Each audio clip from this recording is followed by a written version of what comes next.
take a live look over downtown Grand Rapids tonight after what was a mild, relatively warm, quiet weekend out there. But things are about to change in the next 24 hours or so when a winter storm watch will be issued. Meteorologist Kara James joins us now to break down the arrival of the winter weather's return. Kara. Yeah, we still have about 24 hours until the snow starts, maybe a little less along the lakeshore, but we could have an extended period of time of heavy lake effect snow and potential for low visibility on the roads, no matter how much snow ends up falling, because it is going to be quite windy.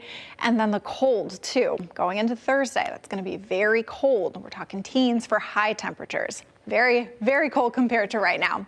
And we just looked out over Grand Rapids. Here's a different view of a different direction, but all showing the same thing. Mostly clear to partly cloudy.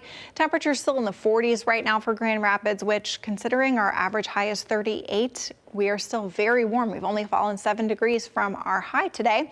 We do have a west wind at 13 miles an hour right now, which is helping to keep everybody on the warm side overall. We have some higher gusts here along the lakeshore, upwards of 20 to 25 miles an hour. But by and large, our wind is anywhere from 5 to 15 miles an hour. It should be starting to calm down over the next few hours. 40 in Hastings looks to be the cold spot at the moment for the south side, 38 for Big Rapids, the coldest temperature overall, upper 40s to around 50 along the lakeshore, but temperatures are about to crash. Our cold front extends right back through the western UP and into Wisconsin. The cold air back behind it flowing in. A lot of North Dakota, Minnesota, northern Wisconsin, temperatures are in the 20s, and that air is headed our direction.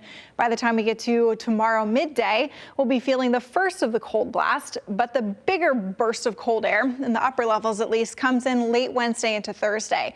And this is going to stick around through Thursday, and we're talking temperatures for mornings in the teens, Thursday afternoon in the teens, and gusty winds that are going to make it feel pretty uncomfortable outside. 18 is already cold for a high, but then you factor in the wind, and it's probably going to be feeling like the low single digits. We also have northwest flow in pretty much all levels of the atmosphere, and with a warm Lake Michigan, that sets up a perfect situation for prolonged lake effect snow.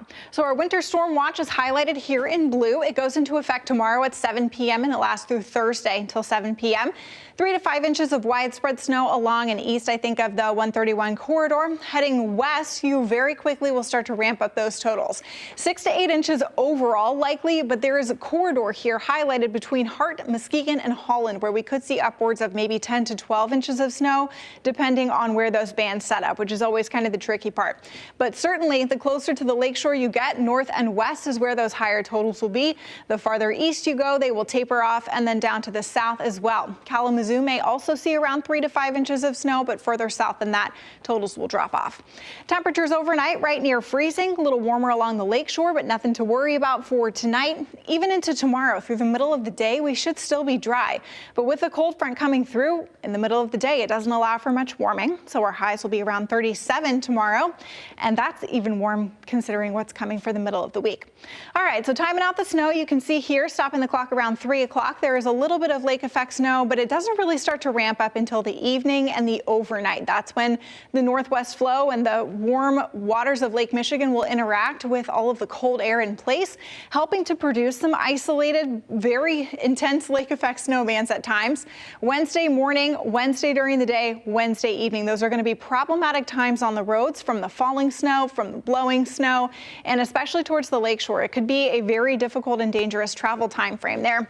Even going into Thursday, we still have this northwest flow coming around on the backside of that cold front, leading to additional potential for lake effect snow. So a 48-hour time frame of heavy snow possible, with the potential for some higher totals here and there, just depending on where those bands set up. Here's the cold that you can see for Wednesday and Thursday, particularly into Friday. But looking into next week, it actually warms up again.